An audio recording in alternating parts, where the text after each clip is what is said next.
Seguimos en Foro Nacional para la Democracia. Con Javier Solórzano.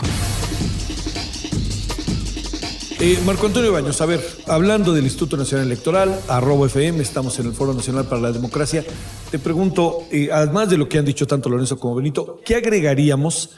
Y te diría también algo que inevitablemente pasa, vamos a parafrasear a José Waldenberg, todos van contra el árbitro, ¿no? A ver, ¿qué más pasa? Bueno, mira, el Instituto Nacional Electoral es, digamos que también una instancia de procesamiento de la diversa conflictiva que hay en los temas electorales. Somos una institución que tenemos atribuciones para organizar las elecciones, pero también tenemos un arbitraje sobre las elecciones frente a los partidos y, hay que decirlo también, frente a los medios de comunicación. Tenemos una relación ahora muy estrecha con los órganos electorales de los estados, designamos a los consejeros electorales, supervisamos que su funcionamiento sea adecuado. Ciertamente no nos metemos mucho en cómo deciden y cómo interpretan las leyes locales, pero es un hecho que si hay alguna falta grave que cometa algún consejero de los OPLES, nosotros podemos incluso removerlos de esos encargos. Entonces, el Instituto Nacional Electoral está en un entorno en el cual hay temas vinculados a discusiones nacionales y temas vinculados a las deliberaciones propias de las elecciones de carácter local. Tenemos que encontrar puntos de equilibrio en muchas cuestiones. Por ejemplo, los calendarios electorales son asistemáticos. No todas las leyes electorales de los estados tienen el mismo periodo para las precampañas o para el desahogo de las campañas, ni tampoco establecen la misma duración de precampañas o de campañas.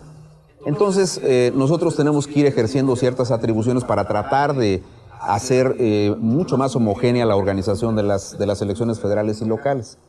Es también una instancia que, al tener esa capacidad de arbitraje, está permanentemente en los medios de comunicación, en el análisis de las organizaciones sociales que tienen que ver con la democracia mexicana, con el análisis de los partidos políticos.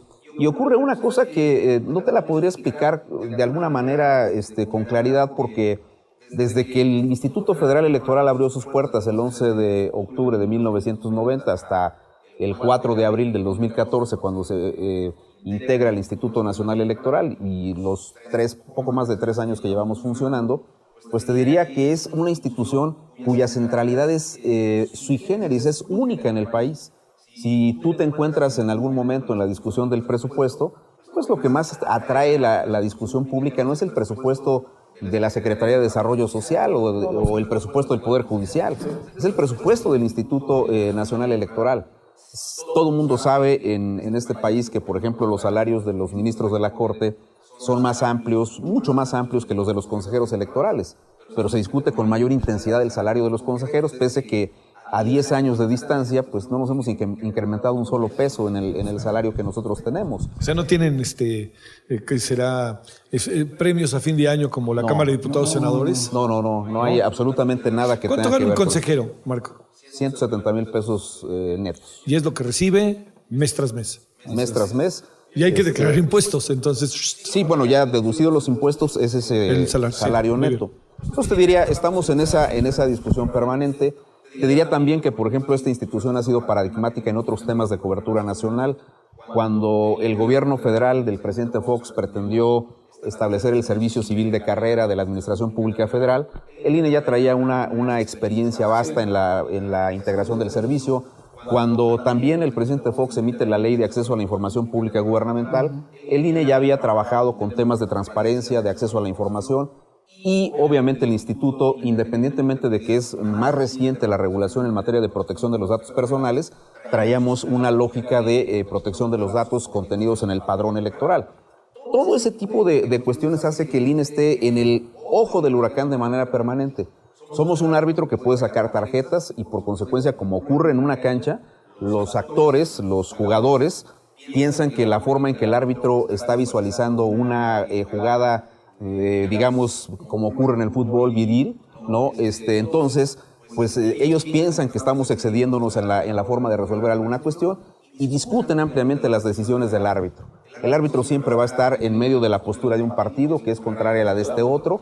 Cuando esta conducta de este partido es igual a la que cometió este otro, entonces ellos dicen, qué bueno que castigas a este, o al revés, pero cuando les toca a ellos, dice que somos injustos y que estamos favoreciendo al otro. Entonces, es un juego en el cual el INE está permanentemente metido ahí. Pero te diría una cosa que también es importante. Si es una institución que tiene un compromiso de tipo social, de tipo democrático, también especial y único.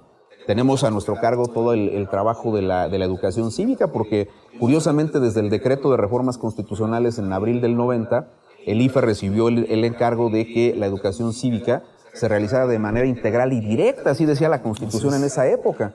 Ahora pasó una cosa bien rara con esa materia, pero nosotros hemos vuelto a centralizar el tema de la construcción ciudadana a través de un programa que ahora lo diseñamos para 7 años, que es un programa nacional de cultura cívica desde la perspectiva de una política pública, donde estamos vinculando secretarías de educación pública federal, locales, comisiones de derechos humanos en los mismos niveles, gobiernos nacionales, estatales, municipales, y estamos en la lógica de tratar de revertir lo que está pasando en el contexto social. Si tenemos una crisis de credibilidad en las instituciones públicas, pues nos interesaría mucho que los servidores públicos de muchas instituciones se paren frente a grupos de ciudadanos con capacidad de análisis y les digan por qué están tomando ciertas decisiones. ¿Por qué si una encuesta nacional nos dice que la gran mayoría de los posibles delitos no se denuncian ante las procuradurías, pues que el procurador les diga por qué está pasando con ese tipo de cuestiones, por qué los procedimientos son tan abigarrados o por qué no se les da seguimiento y se le informa a la persona que interpuso la denuncia correspondiente?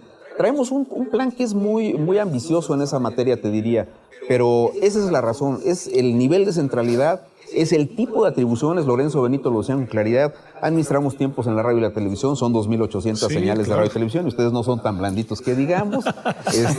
Vamos a manejar cerca de 56 millones de spots en el proceso electoral, tenemos una base del padrón electoral por casi 88 millones en la lista nominal. No.